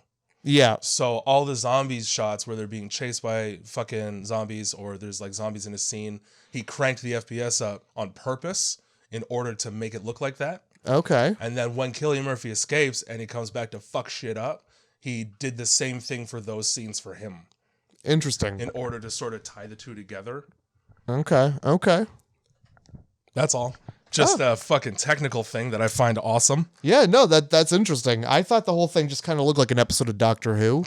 And I feel like every British TV show or film just looks like Doctor Who to me. Yeah, I don't know what it is about the quality or the way. It must be the way that they shoot things, but yeah, it's they shoot a lot of phenomenon. like. There's a lot of head space, and then they fill it in sometimes with like a weird. What do you call it when it's a vignette? Yeah, they do a lot of vignettes and like a lot of weird shots of the sky, wide angles, like angly angles too. Yeah, and then it's just for some reason everybody looks like David Tennant too. That doesn't help. You picked the second ugliest fucking doctor in the entire series. I picked the best fucking doctor. The ugliest one being Matt Smith. Yeah, that guy ruined it. He looks like he didn't get enough oxygen in the womb. He looks like a puppet that came to life and became a real boy. That's what he looks like. It does. I think it's his forehead. I think it's the fact that like he wore a wig for all of Doctor Who. And did he? I didn't even know that shit. I'm pretty sure. That's funny. If he didn't, that hair was wild. It was all over the place. It was out of control. Oh. In order to prepare for this horrible rape that's going to happen, Selena gives Hannah a bunch of these pills, and she becomes the most like defeatist, nihilistic woman on the planet. All it took was a couple pills from a random bottle. Yeah, a bag of more pills than I've seen a human carrying just leisurely ever. Yeah. And she's sitting on the couch as they, after finding out Cillian escaped, go to chase him down and try to find him and leave two of the soldiers there to just watch the victims. Yeah. And she's just like, they're dead. And you're next. Jesus. Yeah. I know you just lost your dad, but damn. Right. Fucking... Like, Selena was even taken aback by that shit sitting on it. And she's the one, she's like the cold-hearted bitch in the movie. She had that like, whoa, Hannah, all right. And then like this adds to his like Rambo-ness. Like, yeah, he slaughtered those two and he's coming back for you. Good. In reality, he's just being chased by a zombie around the house. Yeah, he shoots and lets out that slave zombie that they had dirtying up the sheets in the back. Yeah, they're waiting for him to starve to death, so they know how long they gotta wait it out. Yeah, and he fucking stares at Jim for a second, almost as if to say, "Thank you for freeing me, sir." Yeah, and then I'm gonna go get so much revenge now. Yeah, thank you very much. I know what I have to do. The assignment is clear. I understand. He's got no chill either. He's chasing people around. Cillian Murphy comes back after beating the shit out of one of these soldiers with like some kind of fucking like rock whip or something. Doesn't he like jam his head against the wall a heap? That's when he gets back to the house. Okay. When he's getting looked for at the bunker, which I don't know why he went back. He's just going to get dripped on again. Yeah. It was to do the air raid siren and call attention to them, obviously. Yeah, no, he just fucking, he smokes one guy and then leaves him sitting upright in the car. Yes, he does. Horrifyingly. Yep. And then the fucking whatever captain of this company sees that and doesn't go, I'm leaving right now. He continues pursuit. I don't as care. if it's gonna be different for him. I don't care how much military training you have. Somebody just killed one of my guys and then propped him up for me to find. Mm-hmm. That's a serial murderer. Yeah, it really is. That's what I'm saying. It's like, This is fucking John Wayne Gacy does that shit. When the fuck did he become Rambo? He's just a bike courier like half a month ago. 2 days ago, he was naked in a hospital, and like, you think there would be some atrophy to his muscles from laying there, There'd probably be tons, yeah. But no, he's become a machine for a murder machine. That's the thing. There's no fat on his body. It's just all muscle now. Oh goddamn. He's streamlined like fucking Brock Lesnar. Yup. Oh jeez. All these, well, not all the zombies, but all the ones that were moving around were athletes. Yeah. I thought that was a good choice because then you actually get zombies who are trying to get you. Yeah, who fucking run faster than you do probably. Oh yeah. And immediately you just sense that. They're fucking booking it the whole movie everywhere. Oh yeah, it was like a marathon. No care for their arms where they're flopping around. Fuck it. I need to get over there right now. And that's all that matters. That's what I love zombies. They have a goal and they get it done. A lot of people don't like the Zack Snyder Dawn of the Dead because they're like, zombies shouldn't run. I disagree. I mean, some zombies probably don't need to run, but if you're fucked up, if you're an old ass zombie, that's fine. It's much worse when they run because it's scary. Yeah. There's nothing frightening about something shambling to me like my uncle who's dead. No, if I get enough time to reload a musket while it's coming at me, I'm not worried.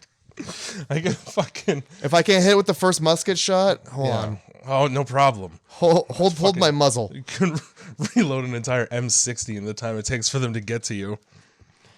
I mean, I read in the trivia that Stephen King bought out an entire showing when this movie came out. That's because this is one of the best movies ever made. I don't care what anybody says. And I mean, if Stephen King thinks it, yeah, he also used a line from this movie in one of his books. Oh, the "you need us more than we need you" thing when they meet Frank and Hannah and they're talking about it. Right, disrespectful. Like, thanks for welcoming me into your home, saving my life. I'm going to talk shit about how desperate and useless you are. Right. In the next room. Give me that creme de menthe. Fuck face. Okay, give me that creme de menthe and some privacy. It's time for a bitch sesh. There was a fish tank. I couldn't see if the fish were dead or not, but they probably were. I don't see why they would be alive.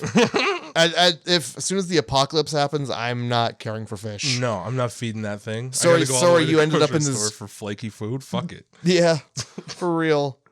It's just so Jim comes back to the house to save these girls from a horrible outcome, and somehow knows his way around the entire house, having only been there for a night. There's a part where two of these infected people are chasing him. Yeah. And he just knows where like a secret trap door by the fireplace I thought that was really weird. He might have gotten lucky. Yeah. But good memory for having like the shortest tour ever, probably. Yeah, I was gonna say maybe we could pretend that like they hustled them through that while they were walking them to the body pile. That's like the door to the radiator room where he got chained up. Yeah. Sure. All right. Cool. But like the soldiers didn't even know. One of them hides in a cupboard. Yeah. Under a sink in a basement.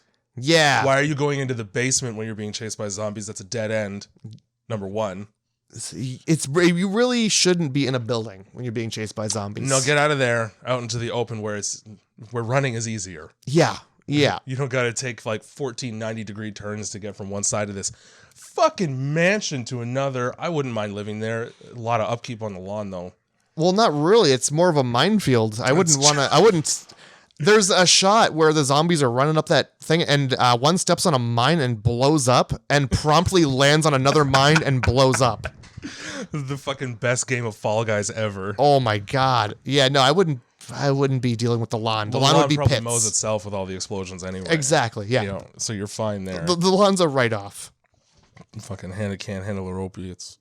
Oh yeah, she's fucking. I wrote it down. I read it. There's a scene where she's trying to hide from one. Yeah. And this woman's fucking upper body strength is insane. Right. She climbs up the back of this fucking giant mirror and just hangs there with her feet off the ground. Yeah, she does. If that was me, you got about 5 seconds, and then I'm getting down. Yeah, Putting my feet on the ground, and I'm getting beat up and murdered by a zombie immediately. Like, even what she was gripped onto was just like a little latch of wood, so it's all fingers. She's bouldering in her spare time. I saw her doing that and she was shaking. I'm like, well, why is she shaking? I didn't realize that she was holding her entire body up on a 1/2 inch ledge. Super impressive. Yeah, the chick's got chin ups for days. The fact that the mirror didn't like spin too, because it looked like it's one of those big I thought mirrors the same. So her balance, and her calisthenics training. Holy fuck! And that what's Frank teaching this woman? That zombie takes a good hard look in the mirror too. In his life, he doesn't like what he sees. Yeah, he's like, oh man, what have I become? All this rage is... It's eating me up inside, literally. I gotta go shit somewhere. And then he goes. Fuck's sake. So yeah, that happens. Jim comes back to this mansion and proceeds to tear ass in so many horrifying ways. Yeah. He gouges a man's fucking eyes out while he's looking right in his face. Well, he probably was like, hey, don't. What childhood trauma did you have to channel in order to be able to do that comfortably? Oh, it's just, man, who likes to look at people right in the eyes? Oh my! So I'm saying, don't make eye contact with me. Everybody wants to gouge somebody's eyes out. And it takes him a long time to die from having his eyes gouged out. Holy shit. I can't imagine you would die from that. What I'm thinking is he got his thumbs all the way into the brain.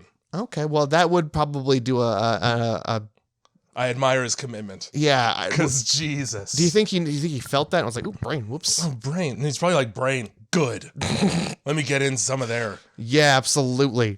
And then, okay, 2 stupid decisions that he made. Okay, let's hear it. Right after the eye gouging, he gets up, stares at Selena, who has a fucking machete in her hand, and just walks at her. No words. Yeah. Eye contact, fast walk.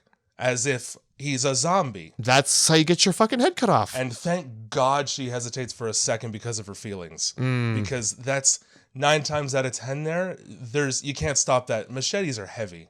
Oh, yeah, no. You're at least nicking them. Oh, yeah, you're going to be giving them a 5-inch wound, right? Yeah. It's a long machete. It's hard to stop that swing when it's activated. Which is funny because she did not even think about hesitating the first time. No. With Mark? No. Yeah, and she like all she saw was a cut. This guy was like coming at her. Bloody as all get out. Yeah, she's like, okay, maybe not. I mean, I like his jawline though. Yeah, so I don't really want to fuck it up. So this other guy must have been a big piece of shit then. Fuck. But he had good jokes though. That's reason enough to keep someone around just in case. No, hack to pieces.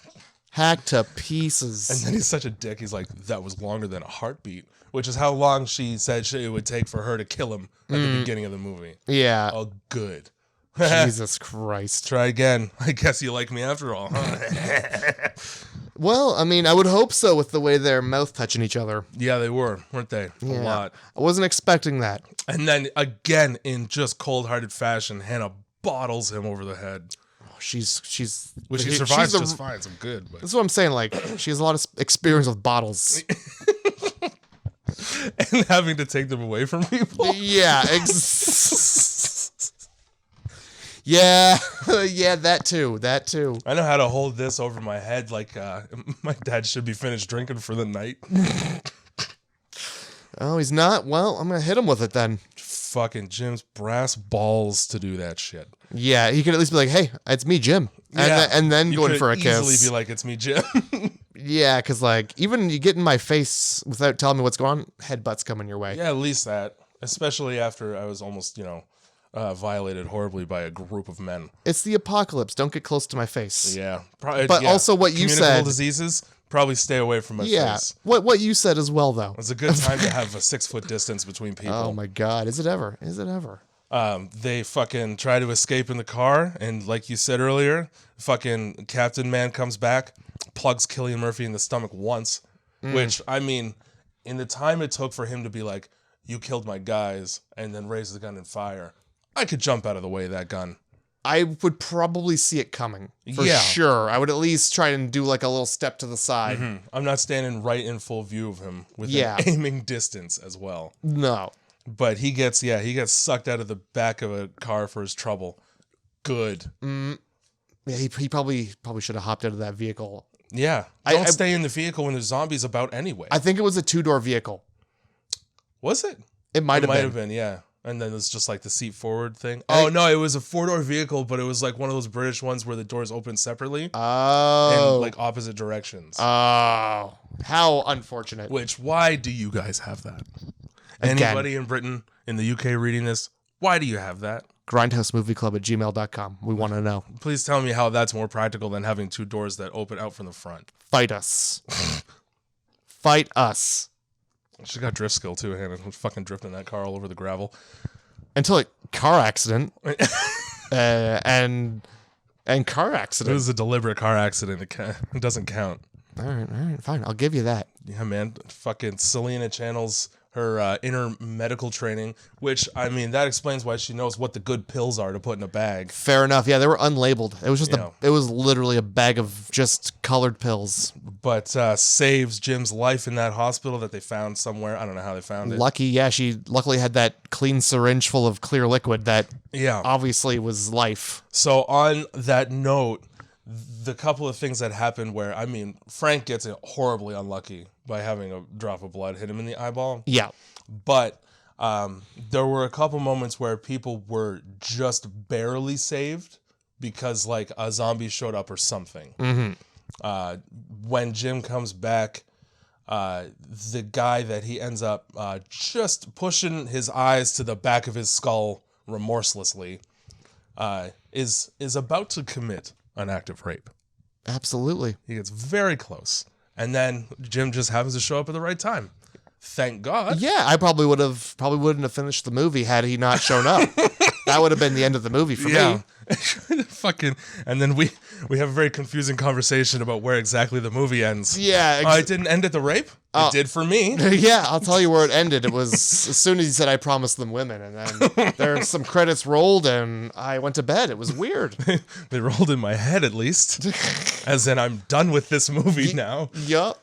And then there's another scene where somebody's about to be attacked and a zombie shows up and kills the attacker. I don't remember that. I don't remember when exactly it was, but it is a thing. And then also, like, thank God. Don't just eat candy all the time is the whole moral of this movie. Because then you're going to crash on the stairs when you're running from zombies. Absolutely. So, guys, Get some water in you. Eat your veggies. Yeah. Don't just chug sodas. Have a carrot. That's fucking moral of the story. Yeah, that's a good moral. Cut directly to them trying to flag down fighter jets in the countryside, which, I mean, given how big the letters were and the hello, it sucks that you got to drag that fucking thing out every time you hear a plane that goes by at Mach speed. Maybe leave it out there, eh? Yeah, leave it out there, weigh it down. Well, what's the sun going to bleach the fabric? Oh, no. Oh, so it's going to be brighter and clearer? Yeah. Also, I like that it's like they flagged in that fighter jet, and he's like, all right, yeah, hold on, let me pull a Yui real quick. Let me land there. You guys can, like, what, sit on the wing or something? I gotcha. Don't worry. Hop in. There's plenty of room in the cockpit if you want to get cozy. It's like the lowest flying fighter jet that wasn't dropping bombs on people. And that, I don't know if you picked up on it, but it is speaking Finnish, the pilot. I did not. Which is an incredibly difficult language to know if you're not born in Finland. Okay. And then earlier in the movie, there is somebody who, I don't remember the context, but also is clearly Finnish. So there's like a weird connection between the two. Okay. I don't remember who the fuck it was now, though. I kind of off top. I do remember there was a scene where it was like right after. I think it was one of the activists, anyway. Maybe. Yeah. Yeah, I remember seeing this. There was a scene where Jim, and I think it was like right after he almost got shot, he like looked up and there was a plane flying through the sky. Mm-hmm. Yes. When he hops the wall in order to escape the firing squad. Yeah. And so, yeah, that's why I asked if you liked the Quarantine of the Global Theory better, because clearly, like, it still could be either. Yeah. Because there could, still be planes flying fine. But yeah, that's like a revolutionary moment that he has. Yeah, yeah. There's It's not, Oh shit, there is something more than this terrible situation we're in. yeah, for real. And that's what I'm saying. Swim the channel, buddy. That's why he became Rambo. Yeah. Little did you know, optimism turns you into fucking Arnold Schwarzenegger. Well, maybe we should all be looking on the brighter side of life and then lifting 1,000 pounds.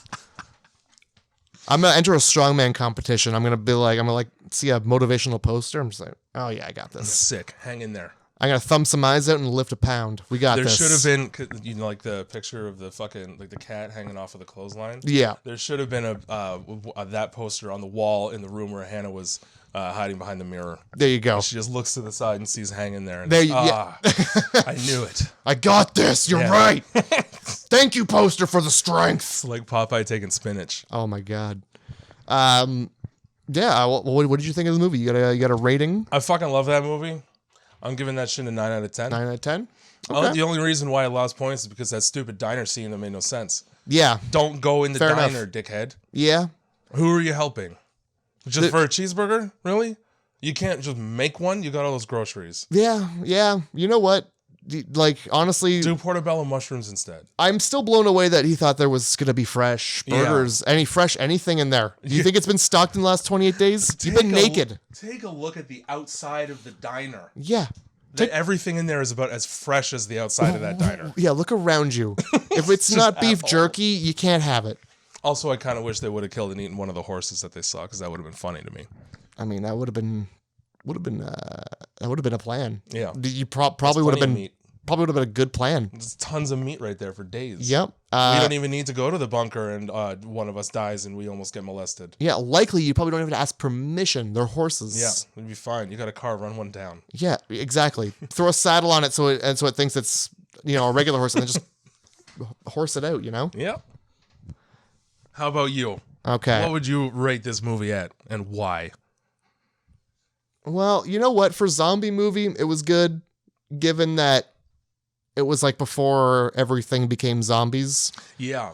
Also, one of the first movies ever to be shot entirely digitally, because I think it came out in 2001, and that technology was like just emerging. Yeah, yeah. Non-film cameras were like barely accessible to people at that time. I don't remember when I got mine, but it wasn't until fucking high school, I don't think. Oh yeah, I remember getting mine and I had the tapes for a long time. Yeah. I think I was in college when I got a camera with a hard drive in it. Yeah. But I think, you know what? I'll give it an 8. Nice. I'm gonna give it an 8. Zombies aren't my favorite thing, but I did like this one. Yeah. Well, I wanted to pick one that wasn't like traditional zombie shit that sucks. Yeah, no, you got a good one. And that list is pretty fucking short, to be honest. You got George Romero and you got some like satellite zombie movies that are also good, but there's not really a whole lot. Yeah, it's rough to come up with an original concept for zombies because I feel like at this point it's been done. It's a pigeonhole. It is. You're stuck with zombies unless you find a way to innovate them like this. Yeah, it was like the only thing that was keeping like the zombie scene alive were like scene kids who were like, oh, zombies and dinosaurs, rawr. And Jack Skellington. Oh my god, and Jack Skellington. And yeah, black and gray stripes for some reason. And zombies. Yeah. But yeah, I'll give it an 8. It was good. I liked it. Had some good original concepts in it. Had some funny moments. Had some gave me a chuckle. Really, like, ironically, like the heaviest, most serious movie so far. I still like the idea that it takes 28 days for it just to be just zombies chasing rats. And it's the fact that they just like run out of things to chase, like, well, rats, I guess. Yep. We got to chase something to stay fit. Just thinking about that, just like everything breaks down, society's done. It's zombies and rats. So that was clearly like, and I can't remember, did they come from the front or the back, these zombies, when they're in the tunnel? They came from behind them because they I think they climbed over all the cars. So you didn't see a single fucking living zombie while you're driving through the first half of that tunnel, number one? Yeah. Also, real. you don't see those rats? They must have been way far back. Maybe it was like they were like 2 blocks behind them. Yeah. That's about how long it took them to catch up, it seems, given how fast they run. Yeah, it totally happens after they drive over everything because she's fixing the under the car. Shitload of noise, and then Yeah, and the wave of rats just washes over like sewer water. Which is what rats hang out in all the time. Oh, fun fact, rats don't have anuses. So when they poop, it just comes right out. And it just, sometimes they're just moving and they're pooping. So they just have like a wide open hole? Correct. That's horrifying. Nothing's keeping that poop in. Yeah, and Hannah had her mouth wide open when she was yelling about those rats. So that's not great. So if it's rats, close your mouth. That's what I'm saying. Yeah, I think that's the whole point of this movie. If it's rats, just close your mouth. Absolutely. If it's 28 days later, maybe stay in the hospital.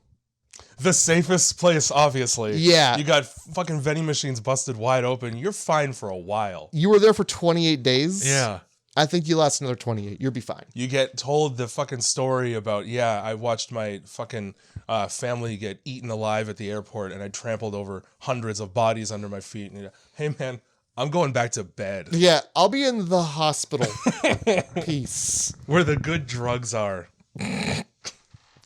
Oh my God. For real though. I mean, you tell me there's not a scene where he busts open one medicine cabinet? Yeah, I mean, one medicine cabinet. He's like, oh, this is my chance. No one's around. Right? I'm gonna have You one. left me naked. This is payment. Yeah, absolutely. I want restitution for my penis being on display. Any other survivor just walks by and says, oh. Yikes. I don't know. Hey, buddy. I don't know if that's big enough for me to save. Your penis is out. Wake up. Oh, so is it my turn to pick? It is your turn to pick. I'm all right. I got two in mind. Can either go the sci-fi route, or I think I might have an idea for a movie you might not have seen. It might be a new one.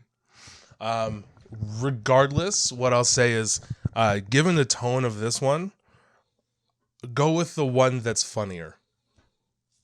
Oh man, we're watching Cube. We're gonna start right nice and just QB with Cube 1. Oh, Cube. We are watching Cube. Oh shit. Yup. I don't remember if I like or fucking despise that movie. Oh dude, that movie's so good. If you don't know Cube, you're about to learn Cube next week. Yeah. So get QB. You're gonna get good in QB. Honestly, it might be on Amazon Prime. I think it might be. If you can't find it, find it. It's so good. Do find it. I think my favorite one, and I have seen it.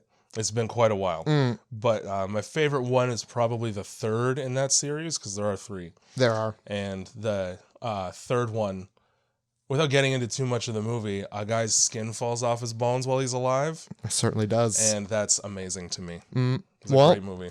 We're gonna work our way through the Cube movies. Hopefully, fucking Cube 1 is good. I don't remember. They're all good. They're all good. All good. Well, noted. Every single ice cream shop in town, they're all good. So join us next week for another episode where we watch The Cube and ramble for almost 2 hours. Holy. All right. Is it? Oh, shit. Whoops. All right. Good. We did a podcast. Our bad, guys. Whoopsie. I talk a lot when there's movies I like. Yeah, right? I didn't even write. I put my book down like 30 minutes ago. That was that. I mean, go to darkroastcult.com. Fucking go there. Yeah. Shout out to Andrew for making the theme song. And do you have anything to end the podcast with?